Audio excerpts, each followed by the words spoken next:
পবিত্র কোরআনের ৩১তম সূরা লোকমান। সূরাটি অবতীর্ণ হয় পবিত্র মক্কায়।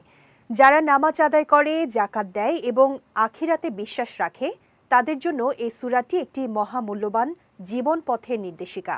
বিস্তারিত থাকছে সঞ্জিদা আজিজের ডেস্ক রিপোর্টে। পবিত্র কোরআনে সূরা লোকমান এক অনন্য দিক নির্দেশনা। মূলত লোকমান হাকিম, যিনি তার পুত্রকে অসাধারণ কিছু উপদেশ দিয়েছিলেন, সেই উপদেশগুলোর মূল বার্তাগুলোই সূরা লোকমানে উল্লেখ করা হয়েছে, যে উপদেশগুলো জীবনের চলার পথকে বদলে দিতে পারে।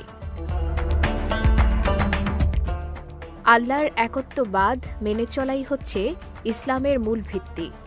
শিরক করা সবচেয়ে বড় গুনাহ এবং এটি চরম সীমা লঙ্ঘন। তাই সূরা লোকমানে এমন কাজ থেকে বিরত থাকতে বলা হয়েছে।